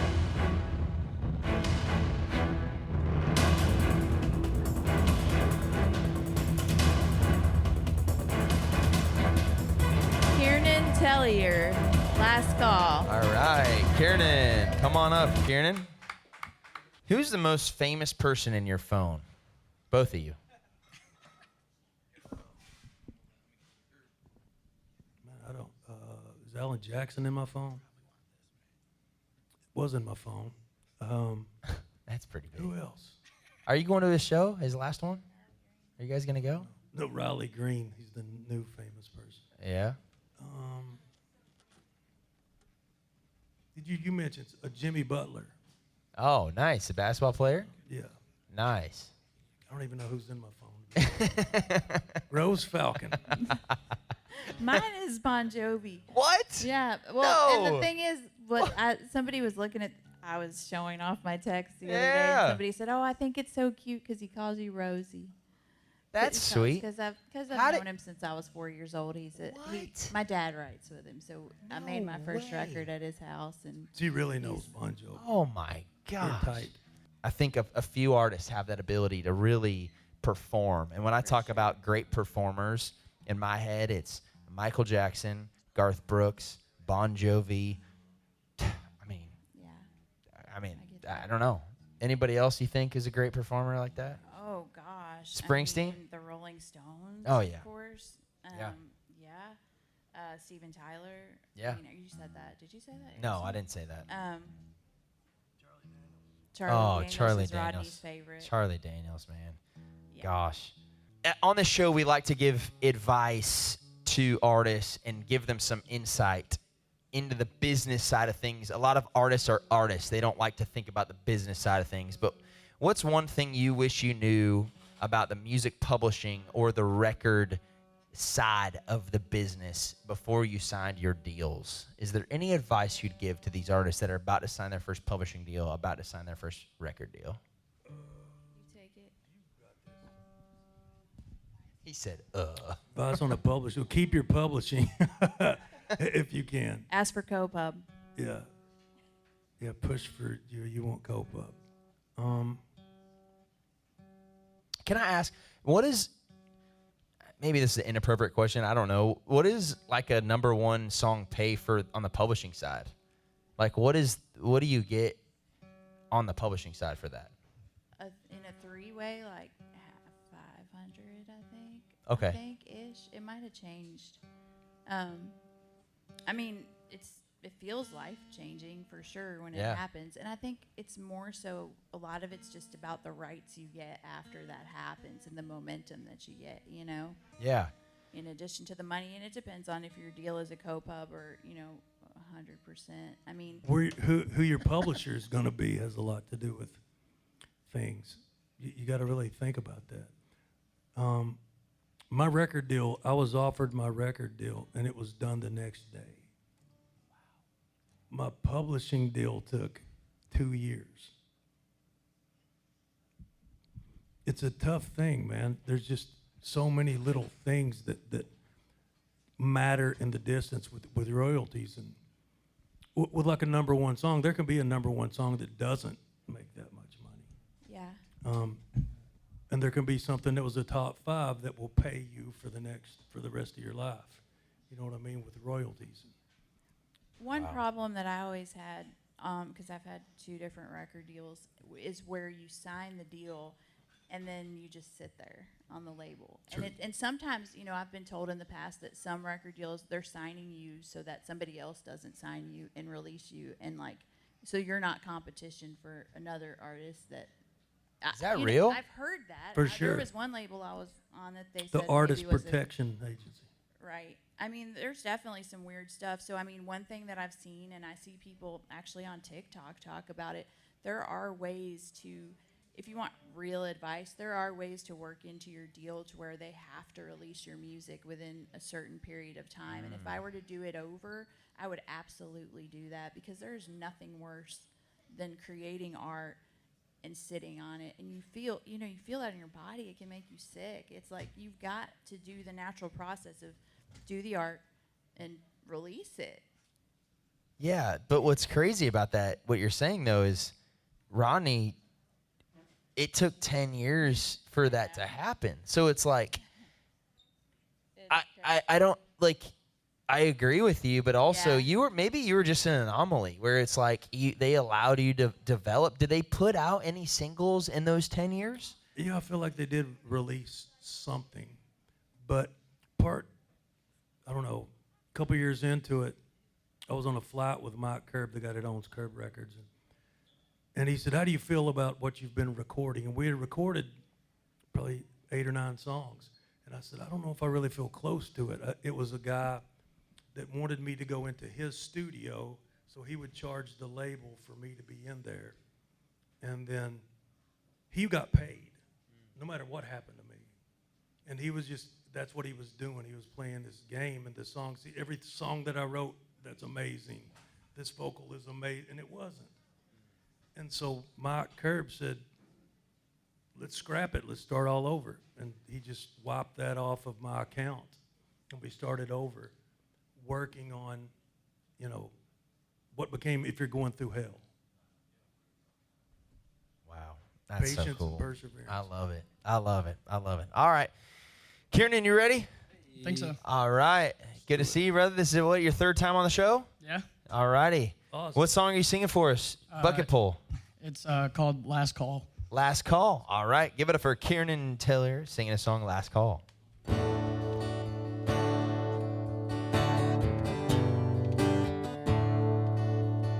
Got lost down the road of broken memories. When you walked out and left, now that's all that's left of me. Just an empty bar, bottom shelf, and a last call.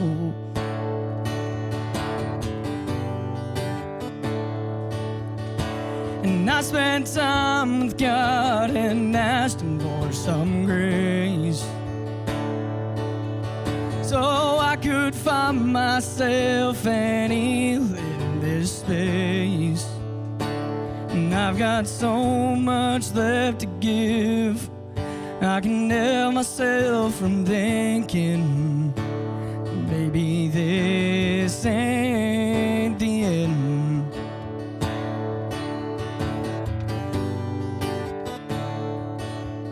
I was picking up the pieces, learning to stand tall. Then you came into my life, and I forgot it all.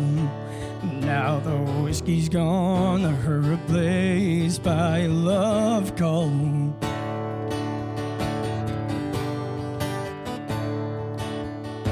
And I spent time with God and asked Him for some grace,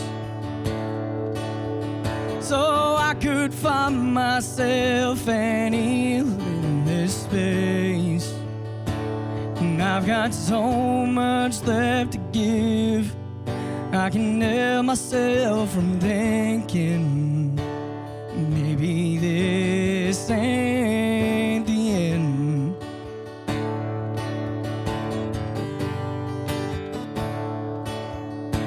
And I spent time with God and asked Him for some grace, so I could find myself and heal in this space. And I've got so much left to give.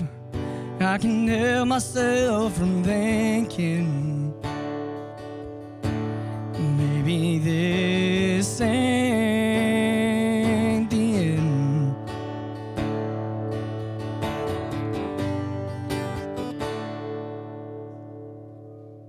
All right, Kieran Teller, everybody. All right, so you've been on the show 3 times now, and you said you're leaning into the songwriting thing, right? Yes. So have you been writing a lot? Yeah. So about a month ago, I wrote with a Sony artist, and then actually had to write last week with Holden Barter. And just becoming friends with them has changed my life. And Cool, man. yeah. Cool. What's new in the songwriting world? Yeah. So I have a lot of songwriting mentors that have helped me become a better writer. I have become friends with a few Sony guys, like I said, and a few writers at Young Guns Publishing, and just they've given me advice that I've taken with me, through every co-write. What advice have they given you? Ben Stennis, for example, he came, I first met him at a Bible study at Sony, and he came in and, he said, write as much as you can, obviously, but, make sure you're getting in the right rooms, and make sure, one thing that always helped him was just, getting in writes that, to make him a better writer. So I always try to Just get better. get better, and just write with people that I know that are more experienced, and Yeah. just to help get better. So. Okay. Very cool, man. How's the dating life going? Not great, but Any dates lately? no. No dates? No. Why not? He's got songs to write. That's a good question. I don't know. The show hasn't helped you get any girls or anything? Nothing. Oh man, that's disappointing. That's all right. It's all right. What's your ideal date, and what's your ideal woman? I always say, my dream is to go out on tour with her, sing on stage with her. I think that'd be pretty fun. You're watching A Star Is Born, aren't you? No. God, that's what I'd. So you want a girl that you can go on Your ideal date is going on tour with a girl Let me and tell you singing with her on something. stage. Whoa, So No, are it you ain't. trying to be with Megan Maroney or what's going on No, here? like, I mean, All right, look at that I camera right there. I thought we were talking about my ideal girl here. Get some music, Cody. Get some music up. Oh, look in this camera right here. Okay. Megan Maroney's on the other side of this camera, and we got Kieran Teller, and he is asking her on a date to go on tour with her and sing for her every night of the week. Here we go. It's just you and her right now. Spotlight. All right, Kieran, come on.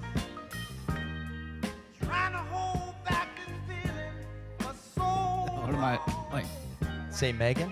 Megan, I think you're very beautiful, and I would love to go on tour with you, and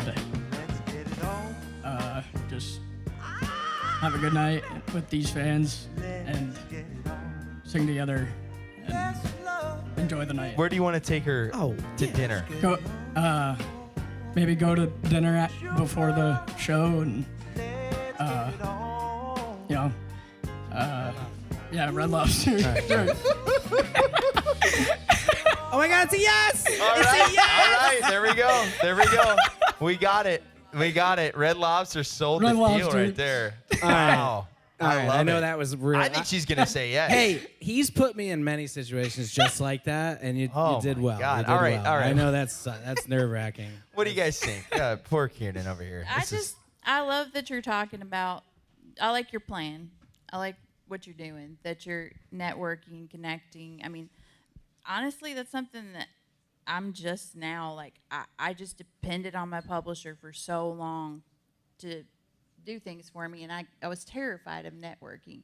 But I'm just now starting to like put myself out there more. So I admire you for doing that right off the bat, because you'll have, in 5 years you'll have all these long-term relationships, and I think that that's amazing.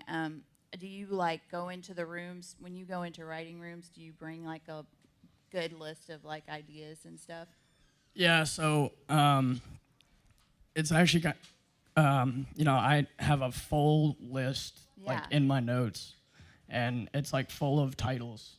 Yeah. And so I went into a write 2 days ago, as a matter of fact, and I said this title called "The Playlist Said It First," and the guy I was writing with, Tim Rakowitz, he was like, "Wait, I've never heard that before." I'm like, That's awesome. and I was like, "Yeah, I mean, I kind of just had this idea of like, you're like, just kind of like nothing is said in a relationship, but like it says it in a playlist, Right. When like the message is there, Right. When you don't I love even that. realize."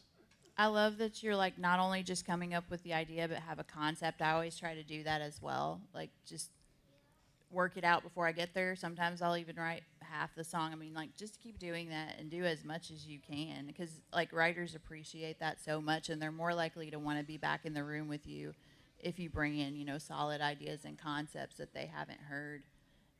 Yeah, exactly. Exactly what you said. That's what I was going to say. I like you. I like what you're doing, what you're saying. You said you were getting better 10 times a minute ago. That's everything. You're willing to work, make the connections. You're actually way ahead of people that have been here for 15 years. I think that you are on the right path to really do some great things. No, Really that's one thing I will say, bro. Like, he first came on here, and I gave him a little heat because he was trying to be an artist, and I said you got to work on your vocals, and I gave him a hard time.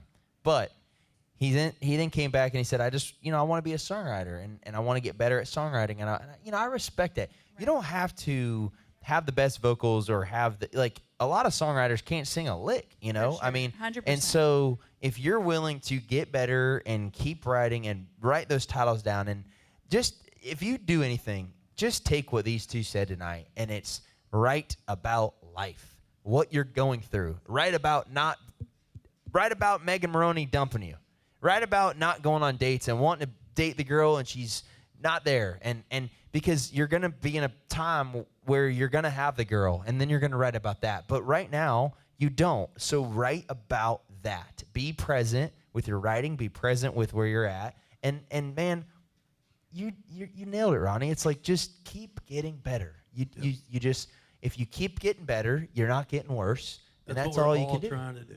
That's what we're all trying to do. That's the drive to continue to do that. Exactly. And a lot of people aren't even willing to admit that. And I respect the shit out of you for saying that, because a lot of people are not willing to admit that they're trying to get better. Like, if you're content with where you're at, then good luck. Seriously. Like, I mean that for all of us. Like, you have got to want it, and you got to want to get better, and you got to love it. And it sounds like you love it. And I'm excited for it, man. I'm excited because you're just a good person. I will say, the last time I played on this podcast, I played a song called Nashville Dreams, and I'm actually now releasing it in Nice. Very 2.5 cool, man. weeks. So Very cool.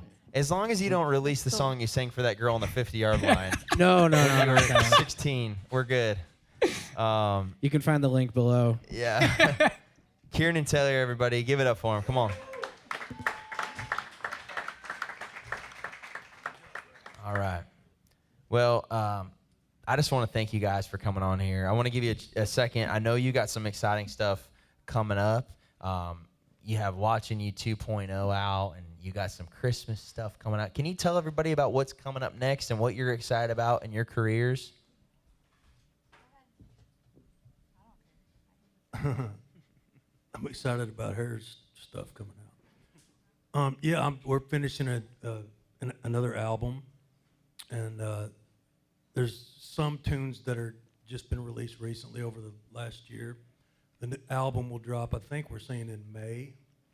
I'm going to add about 3 new tunes to it, but just excited, man. We're just out hitting it, playing shows, and trying to write some great songs like everybody else. It's fun. We're having a blast. Her project. What about you, Rose? I'm excited. I'm writing every day, and I'm making a record, but I haven't released music since I had kids. Rodney and I did Rod and Rose, so that's not true. But I haven't released anything on my own in a while, and so it's kind of just to prove to myself that I can, and to get artists to hear my songs and say, I could sing it better than her, and maybe cut it. And so I'm stoked about that. Just keeping on writing, and have a bunch of songs on Rod's record, and a bunch of other artists that I'm stoked about. I love new artists, and that's why it was so cool to see all this. It gets me excited. Yeah, and I want to say, thank you from the bottom of my heart for both of you coming on here. It's so special to have you. Thanks. I love what you do. I think it's a great idea. I think it really is. Like, I started playing writers' nights. That's what I did, and this is, it's taking that to the next level. It's fun. It's a great idea. Great cause. Nashville is about songwriters. That is what Nashville is. No matter what anybody says, it's the songwriters. It is. It's the lifeblood of this city, and it's what makes this city run. And it's the reason it's Music City. And you guys are songwriters first. I gotta say, my dad wanted me to tell you that going through hell got him through one of the hardest years of his life in 2008 when we lost everything as a family. But it's really cool. You talked about how your music transcends, and now that I'm a dad listening to your music, I think about my boys. I think about the legacy that I want to leave. I think about them in the back seat with the French fries and the chicken nuggets. Yep. And I think about going through hell every day. Thank you for writing from your heart. Rose, thank you for writing from your heart. Thank you for inspiring young artists to be better. Thank you for writing the truth, and for writing about life, and for being you. We got Rodney Atkins, Rose Falcon. I'm Austin Burke, Cody Hawkins. This is Playlisted, everybody. Thank you so much for coming on here. Thank you.